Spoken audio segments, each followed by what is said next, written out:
For today's warm-up, we have 3 rounds of 30 double unders, 12 push-ups, 12 sumo squats. For your double unders, they're going to look like this. Okay. Waiting on Nate, the diva. No horseplay. So you're just going to jump under the rope as it goes under twice. If you're still practicing double unders, you don't have them, work on them. This is the time to make it happen. It takes practice.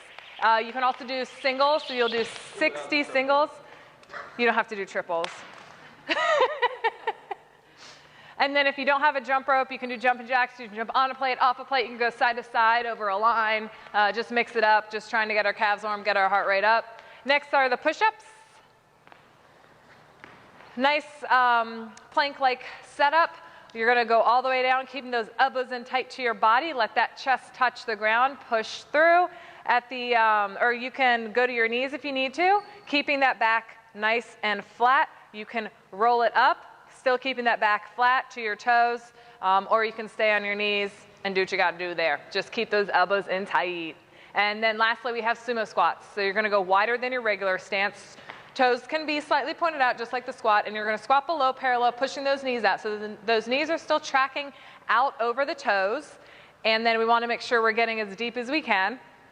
Squeeze those butt cheeks on the way up. Try to keep that chest up as well. Next is skill and strength. For skill and strength, we have 4x10 and a 4x8 of bent over straight arm pull downs. So this is kind of like our bro sessions back in the day. With a cable machine, you would pull down with both arms on the lat bar. Here we're using one arm. We're keeping that arm nice and straight, and you're just going to push back. We're working the lat, we're working the tricep, we're working the rear delt, all of that as you push back. This might be a little harder than you think, so if you're just using a can of beans, that's perfectly fine. If you don't have, hey, got to start somewhere. Use corn, not beans. Use beans, no corn. You could honestly use a water bottle. Even if you hold it up here without anything just for a couple seconds, you'll feel something as well. This is really going to help as for accessory for your pull-ups when you guys are back in here. Next are your 1 1/4 goblet squats. So hold that weight up at your chest. The 1 1/4 means you're going to go all the way down, pushing those knees out. You're going to come up a quarter, go back down, explode up. All right? All the way down, up a quarter, down, explode up. All right? Squeeze those butt cheeks on the way up. This is also going to help you guys as you come back in when we're going to get back into some heavy lifting and some strength. What is next? Today's workout is 10 rounds, 100-meter run, 10 total overhead squats, and 10 total dumbbell snatches.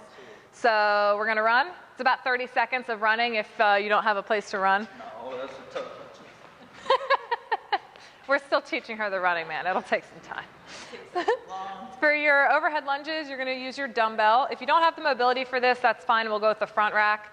So you're going to go overhead, and you're going to lunge. Nice big step out, let that back knee kiss the ground, push through that front foot, squeeze that glute, stand together. Make sure your step is big enough and wide enough. You do not want to walk the tightrope, and then you want to make sure you're always pushing through that front foot and making sure that that is the one doing the work.